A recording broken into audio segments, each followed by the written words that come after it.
NorthJerseySports.com Athlete of the Week. You can nominate an athlete by tweeting at us, hashtag NJSAOTW, or emailing us at njsaotw@gmail.com.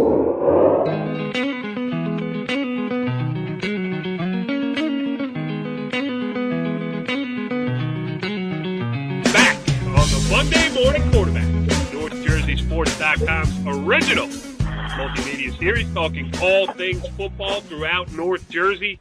This is Season 4, Episode 9, and it is amazing how time flies. I am Corey Doviak, being joined by my illustrious panel of North Jersey football insiders, starting with the venerable one, Jimmy Avatable. What's going on, Jimmy? Hey, what's up, Corey? Very excited. We got a lot to talk about tonight, and we will do it with our other insider. He is the head Husky in charge, Brian Carr. What's up, Brian?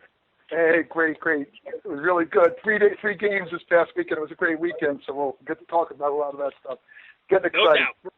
Brian Carr all over the state literally this week.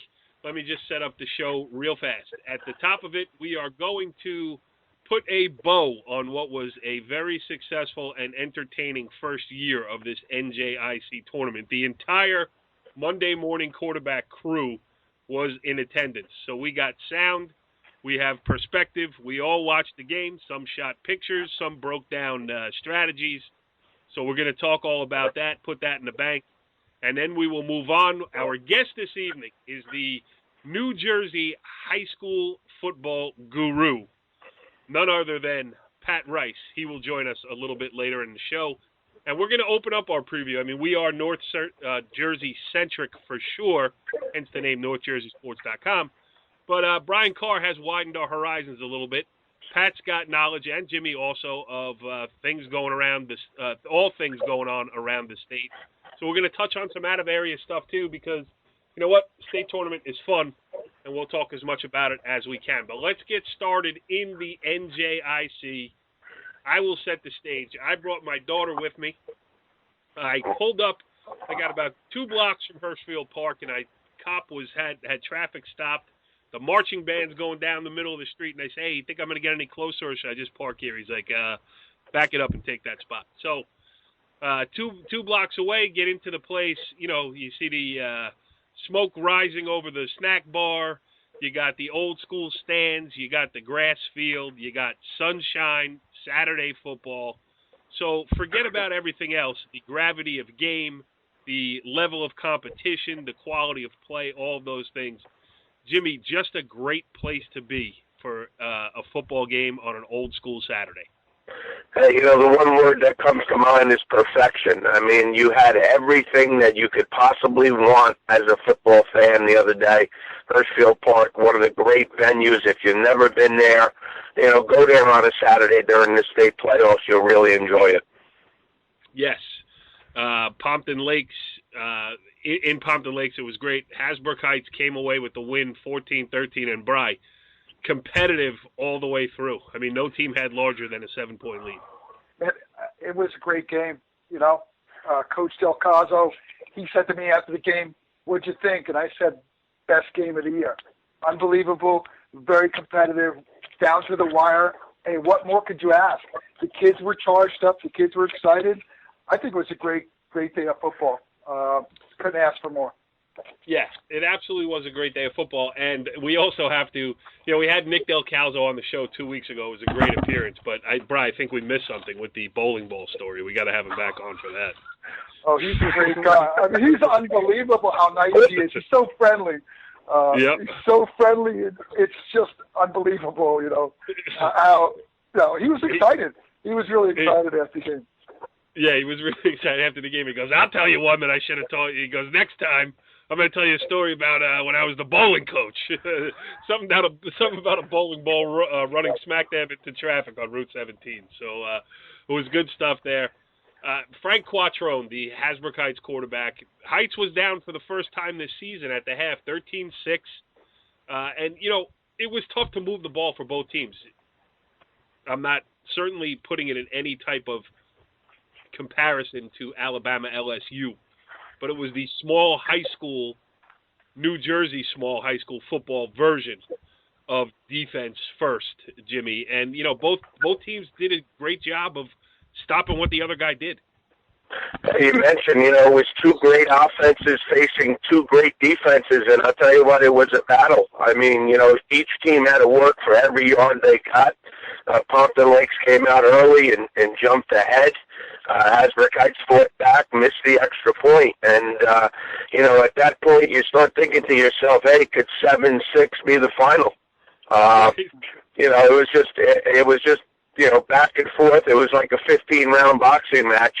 Delivering blows back and forth, and Pompton Lakes looked to have the advantage during the first half, being able to run the ball on Hasbrouck Heights and stop Hasbrouck Heights' run game for the most part. So first half advantage to Pompton Lakes.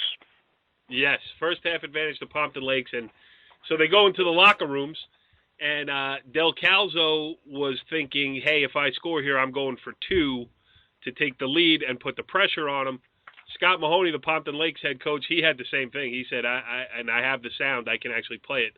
It's part of the interview with Scott Mahoney that I'll play in just a minute here. But he said he knew that Nick was going to go for 2 to go for the win. The funny thing was the touchdown comes, Frank Quattrone scores with 3 minutes and 30 seconds left in the third quarter. So there really wasn't – and then he completes the extra pass, the 2-point pass to Chiara. I forget his first name, Di Chiara. And you didn't really realize at that point that those 2 would be the winning points. I mean, I was kidding with Del Calzo after the game saying you're like Tom Osborne going for the win here, and the national championship. But it really turned out to be just that way because Frank Quattrone's late third quarter touchdown was the difference. Bro, you did the interview with Frank Quattrone, and I left the whole thing in because I loved the way you started the interview. You had the old yellow NorthJerseySports.com Athlete of the Day T-shirt, and you gave it away. Hey, Frank, Brian Carter, NorthJerseySports.com. We got a T-shirt for you as one of the players of the game. All right, thank you. Yeah, North Jersey Sports. Coach Nick Del Calzo was on the show recently, too, talking about the game and stuff. So how does it feel to win the first NJIC championship? It feels great. It's exciting. It's, we were looking forward to this so much all week. It's hard to sleep. And, it's awesome that we all came together with our backs against the wall and came back. Right. Coach said to me after the game, how was that game? He says to me, and I told him probably the best game of the year. I don't know how you feel. I've been in a lot of games. How do you feel about this game? Well, this is a great game, and it showed a lot about the team, like I said from before, from coming from behind, how we're going to play. Right. In the locker room, we said we're going to learn a lot about ourselves at the second half. We're behind, and how we're going to react to that, how we're going to play, because we haven't been put in that situation before this year. So it was awesome coming out here as a team and doing it together. Right, I know. We were talking about it at halftime, because you guys only gave up an average of 5 points a game all year, and you were down. You gave up 13 down this the first time. One. Pretty exciting all the way down the end. You guys were under pressure at the 30-yard line here? Yeah, that was a little scary. They got the ball there? That was a little scary, but we all came together as a team. We all did it together. 2 touchdowns. How'd they feel for you? How'd you feel on the 2 touchdown runs you had? All offensive line. The offensive line is everything because they work so hard, and they're the ones that made everything possible on the offense. Well done, Bri, both with the T-shirt and the interview. So the game's going on there. Hasbrouck Heights was driving again in the fourth quarter, got pretty deep. And then they have a fumble. It was a relatively cleanly played game. Big fumble by Hasbrouck Heights, and I will only mention that John Iorato fumbled it because he had a moment of redemption. Hasbrouck Heights gives up the ball. I believe it was on their own 23, so good field position for Pompton Lakes going in. And Heights' defense responds. They held them to 4 and out, and Iorato, who is not the typical middle linebacker, as we have spoken about on this show many times before, an undersized, to say the least, middle linebacker, got a big sack on 3rd down to put Pompton Lakes, I think it was a 4th and 16 or something like that, and that was a huge play in the game.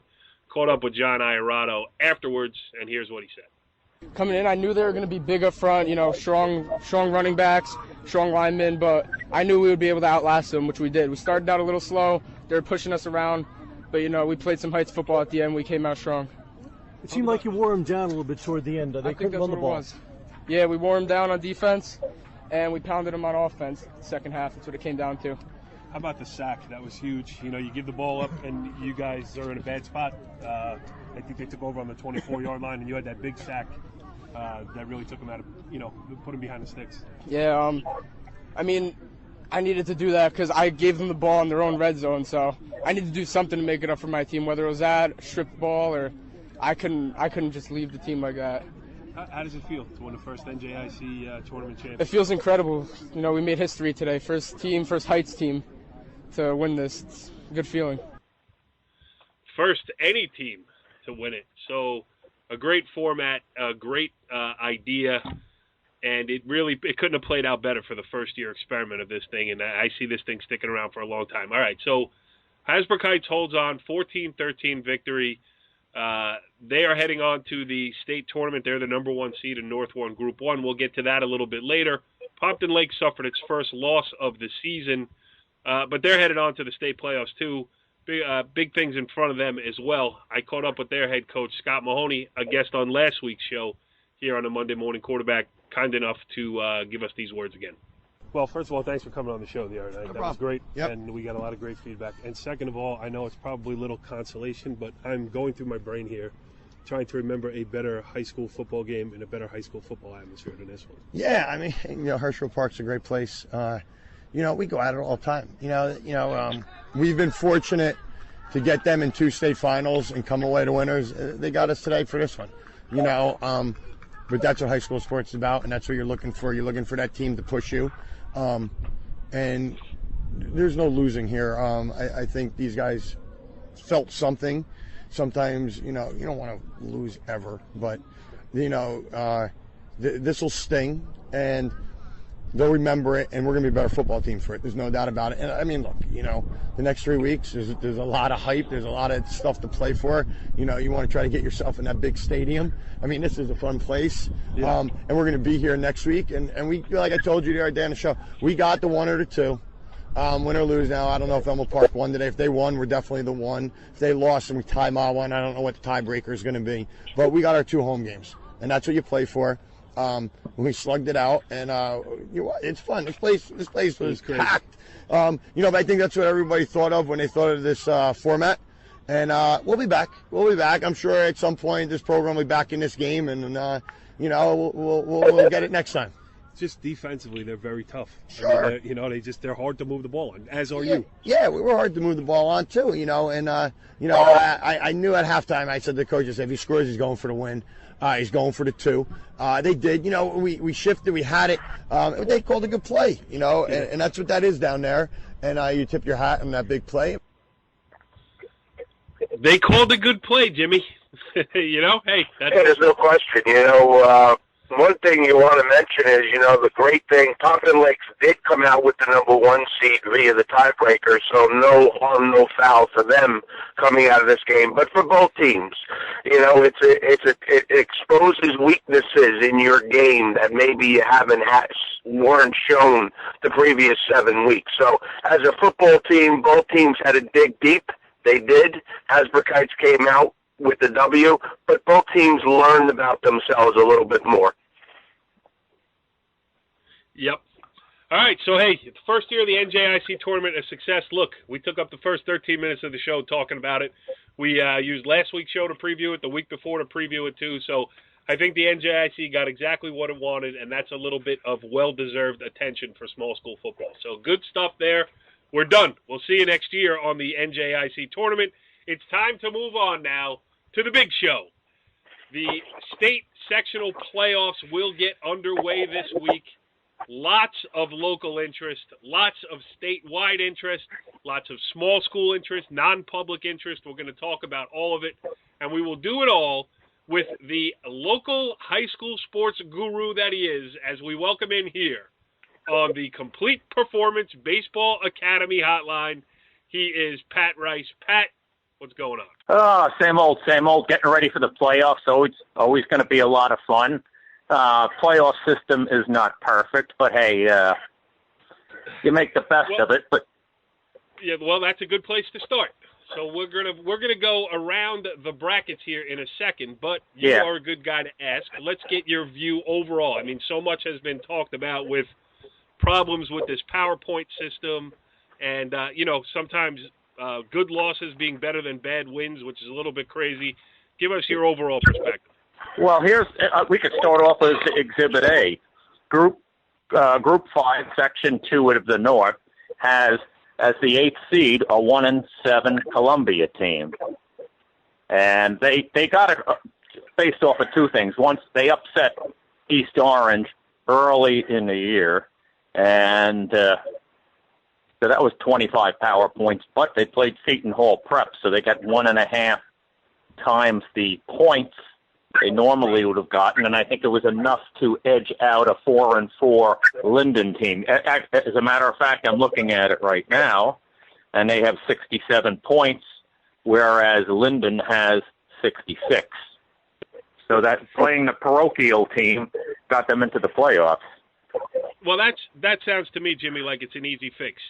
Power points count unless one team is under 500 and the team they're going up against is 500 or above, right? Yeah, I mean, listen, no offense to Columbia. I mean, I'm happy for the kids. They're playing meaningful football, but 1-7, I think, is a little bit crazy. I mean, you want to tell me a game under 500 with a tough schedule, I can be convinced of that. But 1-7, I think that's overdoing it. But again, when you want to break the brackets down into 5 public sections, you want to expand it from 4 to 5, and from 4 teams to 8 teams, you kind of set yourself up for these things.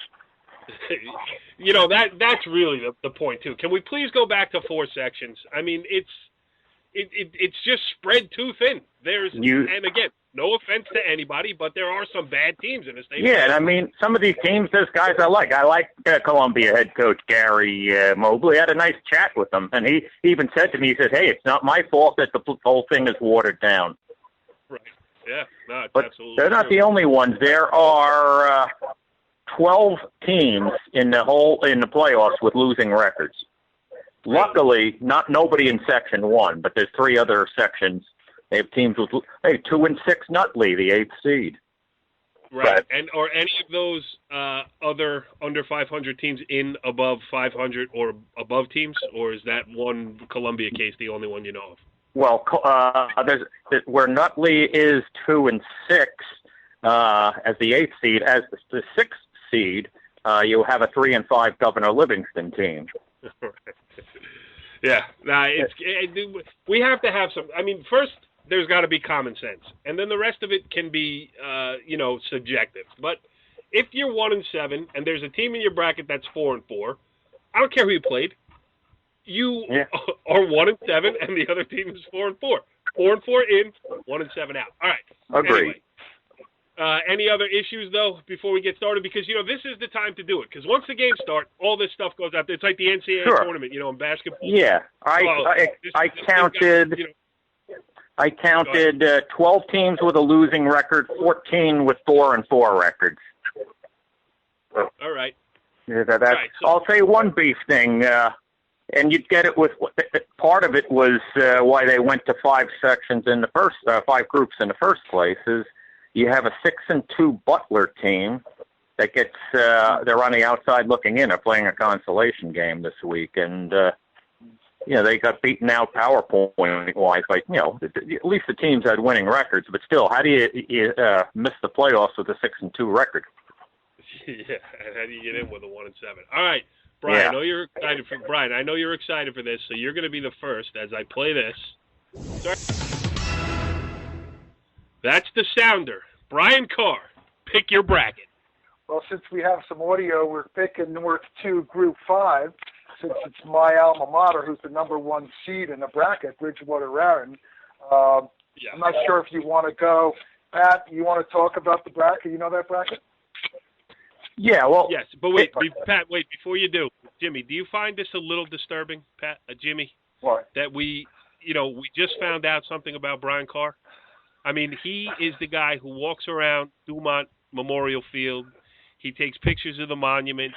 He breaks the news that the Turkey Day game is on, and then we find out he's a Bridgewater Raritan graduate. I mean, he's a little bit of a turncoat. Well, Bridgewater Raritan West, yes. And we knew this is all news because Pat and I went to a game 2-3 years ago. We went to the games out of Bridgewater, so yes, we did. But anyway, Jimmy, I feel like he's keeping it under wraps a little bit. Jimmy, don't you? I knew about it, but he's certainly the Dumont in him as overtaking the Bridgewater Raritan. in him. So it's probably about 60-40 right now. Yeah. All right, so Brian, you were there Friday night. Who'd they beat? Who'd they play again? I don't even know what Bridgewater's. So North 2, Group 5. They were in their league action. They were playing Elizabeth. Elizabeth is also in the playoffs, and Elizabeth's the number 5 seed, so they could run into them in the next round. Elizabeth ends up being 4-4. Bridgewater's undefeated at 8-0, and likely to run into probably the number 2 seed, Westfield. So you want to go into the game? You want to talk about the players? Yeah, let's go into the game first because we got the audio to go with it. Bridgewater Raritan with the win. Who do you want? I'm going to start off with head coach Scott Bray. You got us this interview. Here we go. Brian Carr here at Elizabeth High School after a big Bridgewater victory over Elizabeth, 27-21. And we're here with the coach, Scott Bray from Bridgewater. You guys did undefeated season. I mean, we're really proud of these guys for their undefeated season. They worked their rear ends off all year long to get there, and it was a good test of our character tonight. We had a decent first half, then we came out. We had a few turnovers, but we stood up, and I was really proud of the way this game came out in the end.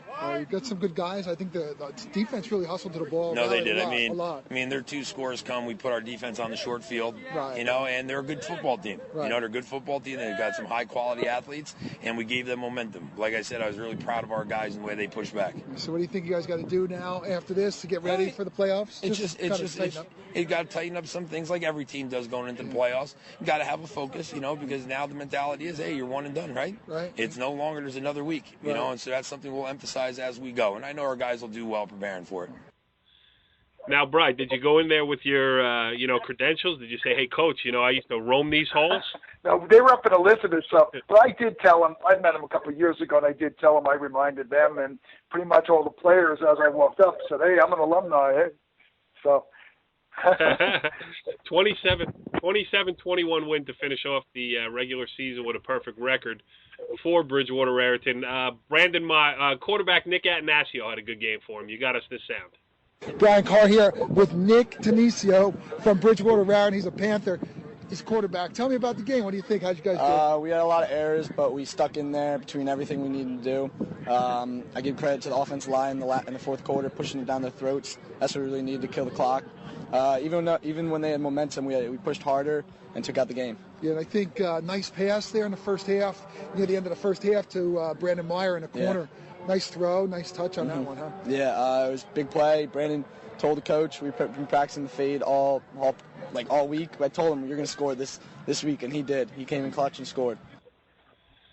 Yeah, all right. So that sets up that game. That wraps up that game. And then Bridgewater Raritan, they are the beneficiary of Columbia making the playoffs as Columbia is their first opponent. As Brian mentioned, you got Elizabeth against East Orange Campus in the bottom of that bracket, the top half of the bracket. Bottom half of the bracket, you got number 3 Ridge against number 6 Union, and a team technically in our coverage area, the southernmost point, number 7 Bayonne, is in against number 2 Westfield. All right, so that's North 2 Group 5, probably the last place people expected NorthJerseySports.com to kick off its state playoff preview. But Jim Avitabile, pick your bracket. Let's go to North 1 Group 1. That's your favorite. Absolutely. Year in and year out, one of the most competitive brackets in the state. So Hasbrouck Heights is the number 1 and the favorite because number 2 is New Milford, number 3 is Beckton, and you got Cresskill. There's a lot of NJIC flavor in this bracket, Jimmy. Yeah, a lot of NJIC flavor, but I tell you what, the one interesting team sitting in that is Booton. Gallagher is the head coach. They run for 25 touchdowns on the ground out of the wing T offense, and that's a potential semifinal matchup that it would be very, very interesting. Hasbrouck Heights and potentially Booton. And on the other side, when you talk about New Milford, you're talking about Christian Correa, just under 1,800 yards rushing and 28 touchdowns. With New Milford, a very physical team, and it's interesting, guys. We saw Hasbrouck Heights and New Milford scrimmage back in August, and we kind of said, hey, this has the potential to be a final, and I think we might be heading in that direction. Yeah, and the Cresskill-Booton game is a rematch of a game, I believe it was 2 years ago when Cresskill made the run to the state final. It was a game I covered there. So this one will be in Booton, but I'm sure that there will be a couple reminders about, I think that Booton team was a good one too, and a little bit, I don't know when to say, was surprised that Cresskill was the home team and with the more PowerPoints. But, interesting that it's the same teams. I'll tell you, Jimmy, the team that I am looking at here in the number 3 spot. I mean, I know I saw Beckton against Woodridge. Woodridge just missed out on making the playoffs.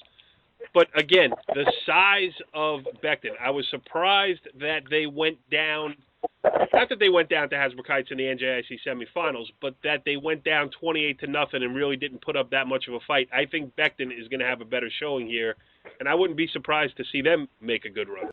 Yeah, I think Beckton will take out Park Ridge in the first round, and the key to beating New Milford in the semis for them would be, again, stopping Christian Correa and that big running game from New Milford. Going into a New Milford game, you got to shut the run game down. You got to force New Milford to throw the ball.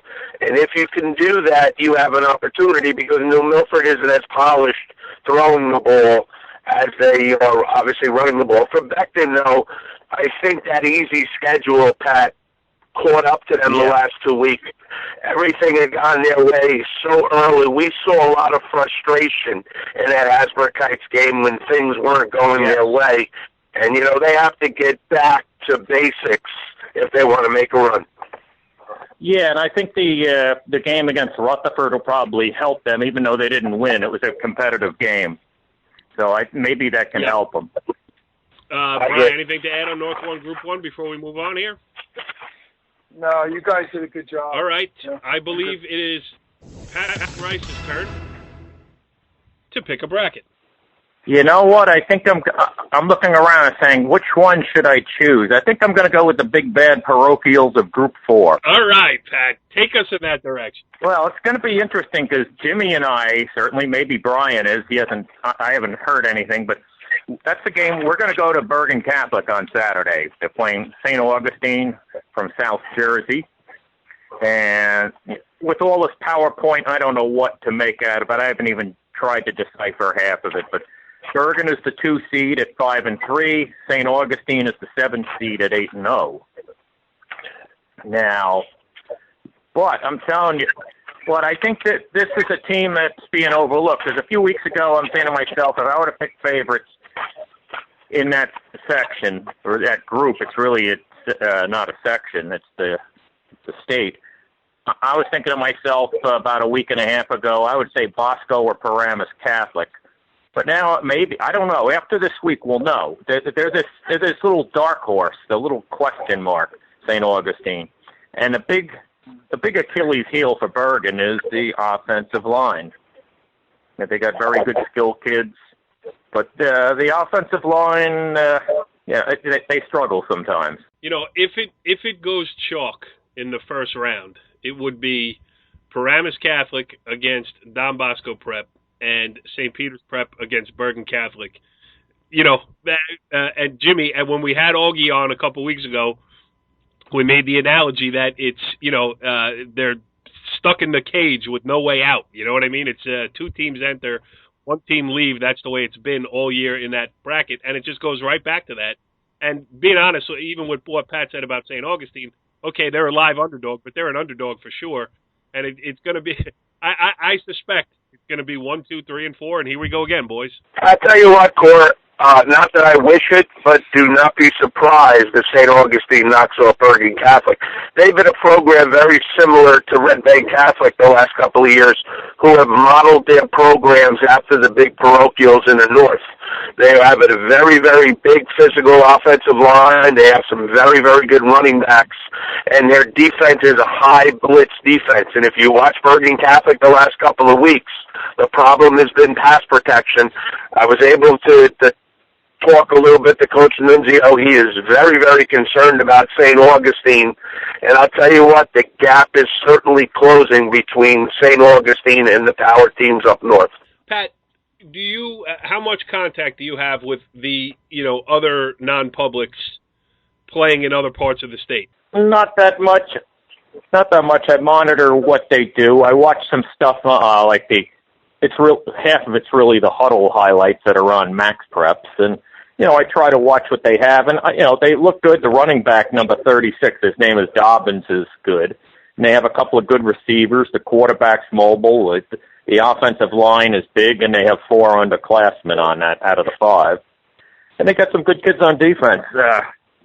It's hard to sometimes decipher the numbers. They had a blue camouflage jersey with white numbers on that, but the one thing that makes you stand up and take notice is they beat St. Joe's Hamilton 48-0. Maybe it's not the best St. Joe's Hamilton team, but to do that, and I saw St. Joe's Hamilton 0 week, and it's still a good team. What is I think my question was going to be, what is the talk with these other schools? Are they, obviously they have to close the gap. The way it's set up now, it's either, get better or get beaten real badly. Do you feel like they're being dragged kicking and screaming into this, or some of them like Seton Hall Prep, obviously they're going for it. Del Barton has been forced to kind of go for it a little bit, but are they saying, I don't know what we're getting into, or are they saying, hey, let's go? Well, they're not happy with the PowerPoint thing that the parochials are, for playing the parochials, and they're saying, the St. Augustine can go 8-0 and they'll never get a home right. game in the playoffs. Now, some of the parochial people up here say, well, hey, come on and play us. Well, right. Yeah, that could be done, but, the way South Jersey is to North Jersey, it's a different world down there. It's Philadelphia. We're New York. Right. I always get the impression 20% of that population, if they had their way, they'd secede from the rest of the state. Yeah. Well, listen. No, I don't think they really want to have that much to do with North Jersey, period. That's just a gut feeling. Yeah. All right, now it's my turn. I'm going to pick a bracket, and anybody who knows me, well, Jimmy took North 1 Group 1, so I'm going to stay with my hometown teams here and take a peek at North 1 Group 3. And this is interesting because in it you have Sparta as the number 1, Demarest limping in as the number 8. You got Old Tappan, which has been just steady Eddie all season long. I mean, there were 2 games on their schedule that you thought that they could lose. There were 2 games on their schedule that they did lose. They took care of business everywhere else. Beat Ramapo last week in the regular season finale for both of them. You got number 3 Riverdale against number 6 Paramus, number 7 Bergenfield. Listen, a good job by the Bears to get back into the state playoffs this year with the type of talent that they lost. And you got Old Faithful Ramapo, the defending champion, is back here as well. So the thing is, 3 Friday night games, Old Tappan, at Riverdale and at Ramapo, and then Saturday, I might even take the trip. I enjoy a road trip out to Western Jersey on a beautiful fall day, so I may wind up in Sparta there myself. I'm not going to Bergen Catholic. But I think this bracket is, I don't know how good Sparta is. I know their reputation. I've seen them play in the Meadowlands, twice in a row before their streak was snapped last year. I've seen Ramapo, I've seen Riverdale, I've seen Old Tappan, and I don't really know what to make of it. Bry, is Sparta the obvious favorite, or do you think Ramapo, Riverdale, or Old Tappan here can make a run? It's interesting. I haven't seen Sparta. I don't know. I'll have to ask Pat this or Jimmy because somebody told me today that Sparta plays a very weak schedule, and so maybe they're not, all that what a number 1 seed should be. So that's the unknown to me, and I don't know what Jefferson is like because Old Tappan is playing Jefferson. I think if Old Tappan can get past Jefferson, then they're going to play Sparta, and Old Tappan could beat them. I'm just guessing without having seen them. So what do you guys think, Jimmy or Pat? Well, let me jump back in here because I just pulled up their schedule. Randolph at Montville, Vernon was a forfeit at Morris Hills, West Milford at Roxbury, West Morris, Jefferson, and High Point. West Morris was the only close game they played all year. Right. So, Jimmy, I was talking to somebody today. I was up at Ramapo covering a soccer game, and they heard that one of the Sparta coaches was saying this is one of the best teams they've had. So maybe the weak schedule only looks weak because they've been so good. What do you make of it? Well, I think they're very talented. I think they're a team that is a very tough team to beat up in that field. It's a very interesting. We talked about Hirschfield Park. Well, their stadium is a very interesting stadium, too. You're right on top of the field. It's a grass field. And I'll tell you what, they have the ability to run the ball and throw the ball equally. The running back is Alex Milliken. He's over 1,000 yards rushing, over 500 yards receiving. And their quarterback, Mac North, thrown for over 2,300 yards and 23 touchdowns. You know, some of their games are blowouts because I think their offense is exceptional. I think Demarest will score, 21 points, but I think Sparta will put up a whole lot more. Oltapan in that section, Oltapan in that section is very interesting with the addition of their running back that went. The transfer from Richfield Park, he adds a speed dimension to Oltapan that maybe they did not have without him. Yeah, Marquez Antonori is a very talented player. Very talented. He went crazy, over 200 yards against Ramapo. I think you're heading, Pat, for a Riverdale Ramapo semifinal, and, you could flip a coin on that one. Yeah. All right. So, go ahead. Anything to add? Yeah, I just think Sparta's the team to beat. Both Jimmy and I have seen them on videos, and they're a very well coached team. They have a very good passing game. They can run it, as Jimmy said. They do a lot, and I've heard the same thing, that the coach thought it could be one of his best teams. Ramapo's good. They're not as good as last year, but they're good. Riverdale's good. I think it's Sparta playing the winner of Ramapo Riverdale in the final. Yep, and those two teams met during the regular season in a fog bowl up in Franklin Lakes that Ramapo Yeah, pretty handy. if Oltapan wants to prove me wrong, I have no problem with that. Yeah, all right. Whose turn is it? I think it's Brian's. Brian, wait, let Brian, me play. Brian, let me do this for you. Pick your bracket. Thank you, Corey. So the next bracket, I guess we got to go to, staying in the North 1, is go to Group 4. You got number 1 seed. There's a few teams that played each other there. You've got the Wayne Hills. You've got Irvington and Wayne Valley, top 3 in that bracket. I just think, Wayne Hills we saw last weekend. I don't know if you want to bring up some audio on that. We saw Brendan DeVere on his 29 touchdowns, record touchdown passes. I don't know if you want to bring that up now, Carl. Right, say no more. We do have, and I see a pattern with you, pal. You picked the bracket where you have delivered audio. So here, for your listening pleasure, is Wayne Hills. Well, he says it in here. We'll talk about it after. Here's Brandon DeVera. Brian Carr here up at Wayne Hills after a big victory. I'm here with Brendan DeVera. Brendan, school record, 29 TD passes. How's that feel? It's just an awesome feat to have underneath my belt. I've been working on this ever since I started playing quarterback here at Wayne Hills, and I'm fortunate to finally have it underneath my belt. Just an awesome thing to have, especially so all these good quarterbacks that we've had before us, and I'm just very fortunate. Yeah, I know we're talking a lot about offense. I know you had a big run, nice 70-yard run there, led to another touchdown. How'd you feel on that run? I kind of tripped up a little bit at the end, and I wish I scored, but 70-yard touchdown's a good run. 70-yard run's a good run anytime. Play a lot of defense. Tell me about your defense. How was it out there? A lot of hard hitting. I love defense. I probably like it a little more than offense. I'm committed to New Hampshire for linebacker. Right. I just love hitting. I love being in the box. I just love passing everything with defense, and I'm just fortunate to be able to play on both sides of the ball. Right. The thing I took out of there is he's right. There have been a lot of great quarterbacks at Wayne Hills, and to throw more touchdown passes than any of them, Brian, is a pretty impressive accomplishment. Yeah, and the kid's a stud. I don't know if you've seen him, Corey. We've seen him, Pat, Jimmy, and I. He's a stud. And the kid runs, and late in the game, there was a play. A guy was in the open field going for a touchdown. He came flying up and blasted the guy. He was really excited. But let's not forget, there was one other guy, Joe Mingilia, sophomore running back. He came in to fill in for Luca Grava, who was out with an ankle. He had 29 carries for 110 yards, 2 TDs rushing, and another one he caught a pass from Brendan DeVera. The little guy, he was, like a little mighty, like our Johnny Iarada and those guys. So they've got a pretty talented team. And then our friend, what was Evidence? I don't know how to say his last name, the wide receiver. and go to. He's, we're talking about a kid 6'5". He's tentatively possibly going to Miami where his brother is. He told me he's going to go out to Ohio State and visit there. But he kind of stepped down. I think Pat had mentioned talking to him that, he kind of stepped up in this game. We've seen him in the past. He'd kind of take some plays off. But he stood out. I mean, he ran back 2 kickoff returns, and that really, jump-started the team to the game.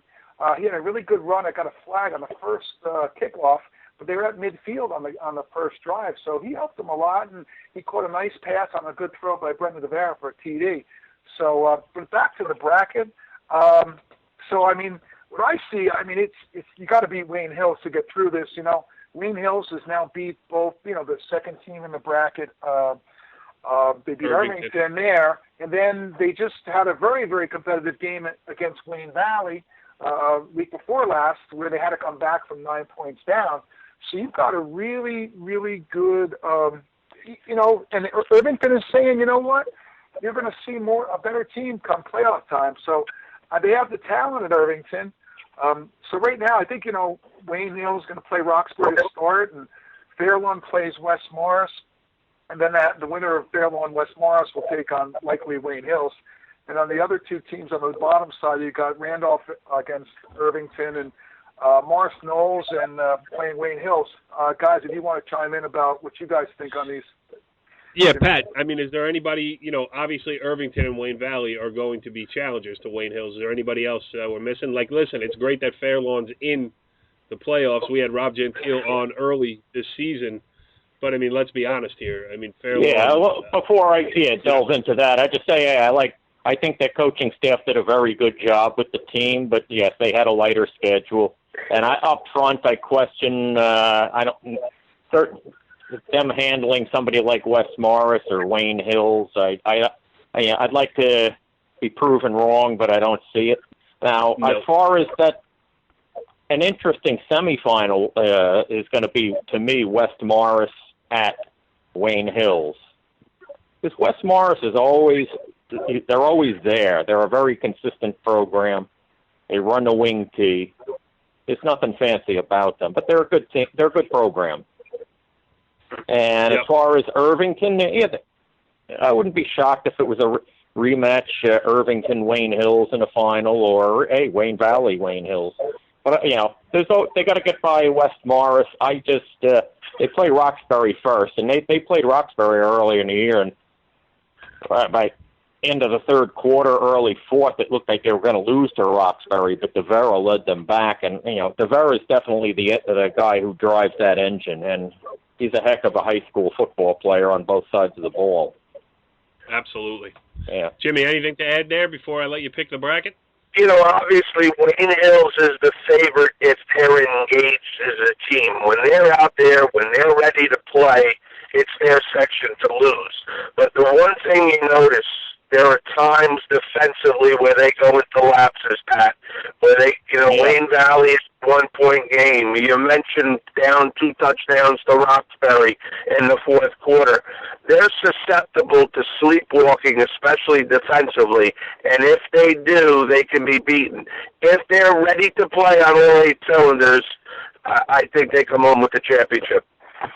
Yeah, and they also had to come back against Old Japan, too, I think. No, they I'm not mistaken. No, they Ramapo gave them a good run. That was the first game in a rainstorm. Yeah, but didn't they have to come back against Old Japan? I could be wrong. I think they had a 2-touchdown lead, and Old Japan made the run at them, and I think it wound up a 2-touchdown lead. But again, they certainly gave up a lot of points to Old Japan. So, the Achilles heel to Wayne Hills is defense. Yeah. Mm-hmm. All right, Jimmy. Your turn. Let's go to North 1, Group 2. All right. I'm in it. Go ahead. Number 1, Pompton Lakes, number 1 seed. They won the tiebreaker over Mahwah, so Mahwah will be the 1. Pompton Lakes. It'll be interesting to see how they translate. Me and Pat were talking about this earlier, how they translate up from the Group 1 team to the physicalness of possibly a Mawa in the final, or even a Westwood. You look at Westwood, who's won 6 in a row.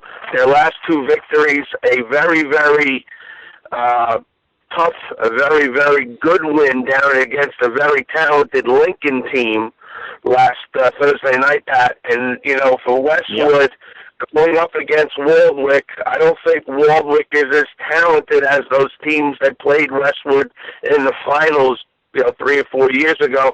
Neither do I think Westwood is, but I think Westwood is playing very well right now. I see Westwood getting through Waldwick, and I'll tell you what, Westwood could give Pompton Lakes everything they want in Hirschfield Park in 2 weeks. Take the Cardinals in that one. Yeah, right. You can't lose with that.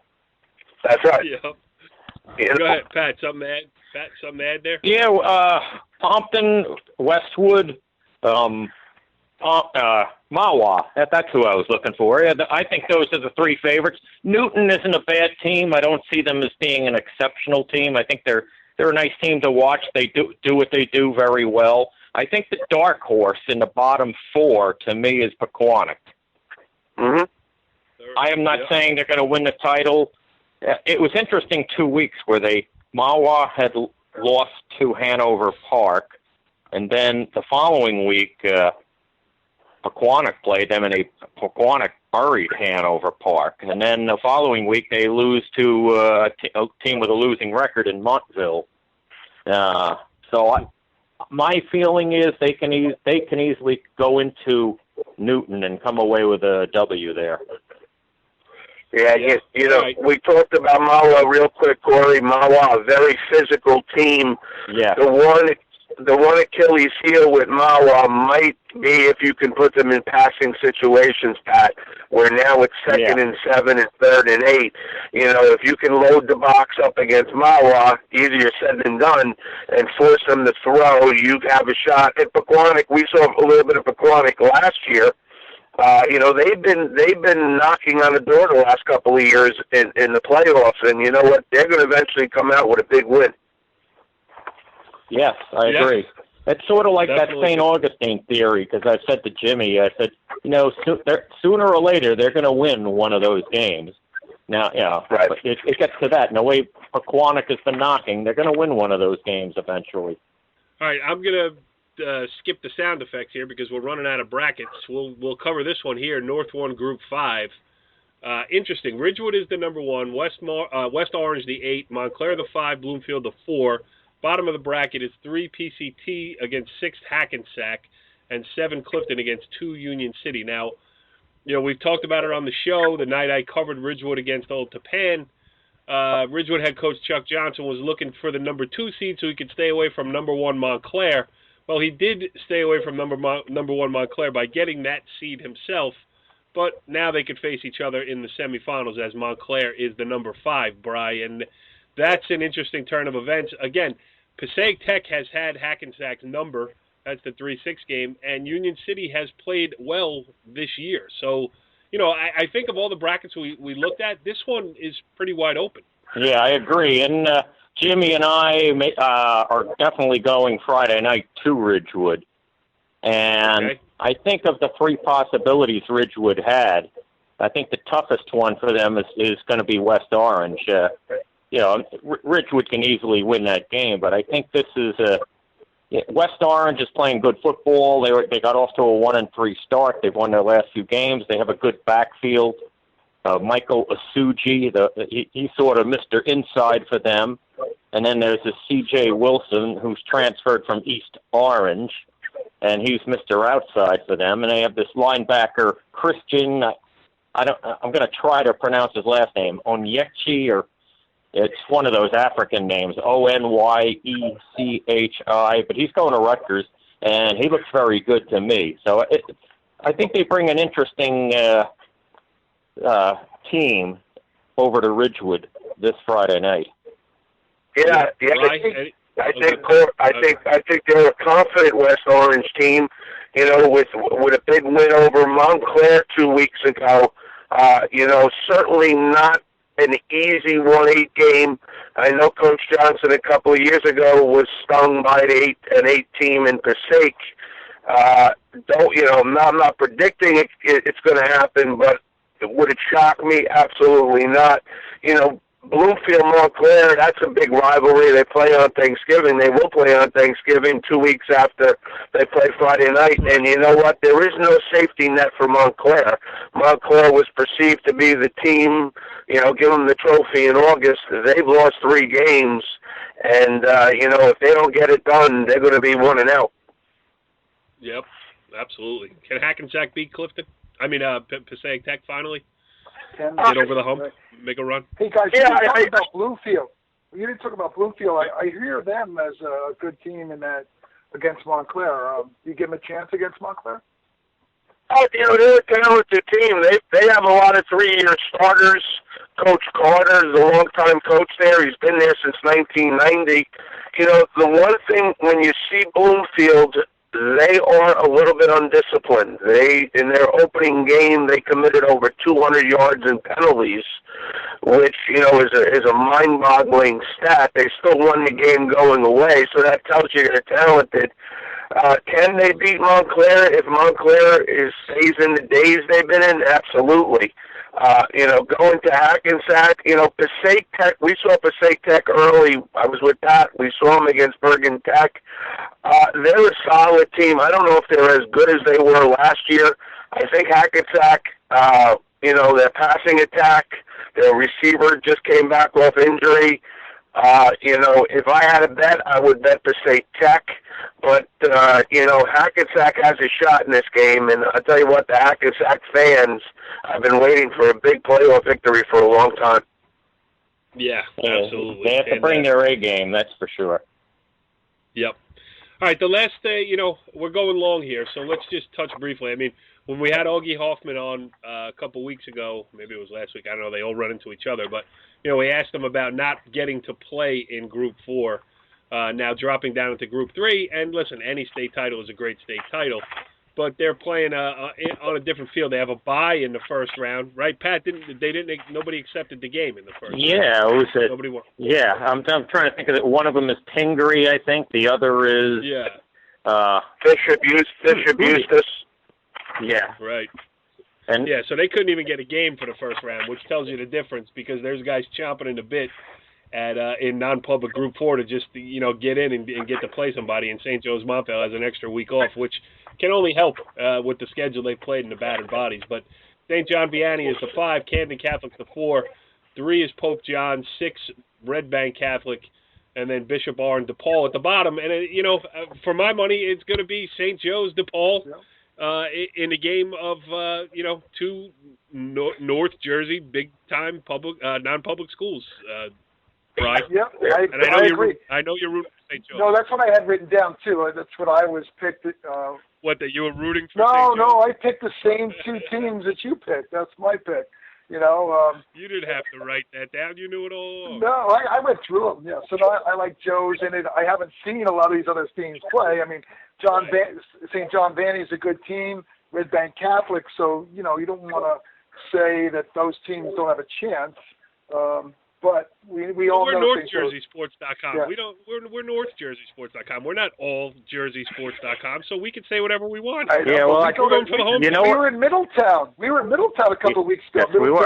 South and I heard John Vianney. That's true. I heard an interesting tidbit that Red Bank Catholic has something like 3 or 4 of their top quarterbacks all injured, so they're scrambling. I think I would if you forced me to pick the final, I would say Joe's DePaul, and that'll probably be a giant stadium. There's an outside chance Pope John could beat DePaul, but I know that DePaul beat him a week or 2 back, but you never know. But the winner of St. John Vianney, Camden Catholic, I don't see them beating Joe's. All right, Jimmy, what are we missing? We covered a lot here. We had audio from Brian Carr. We got almost every bracket of local interest covered. Anything glaring that you would like to mention before the playoffs get underway? Yeah, just real quick. We missed North 2, Group 2 with Rutherford. Rutherford is the 2 seed in that bracket with Madison being the power, Lenape Valley, another team who lost an opening day game 45-42 to Madison. They've rolled since there. You know, I think a potential semifinal with Rutherford-Lenape Valley, Pat, would be a very, very interesting game at Rutherford. But I think Madison is still the class of that section.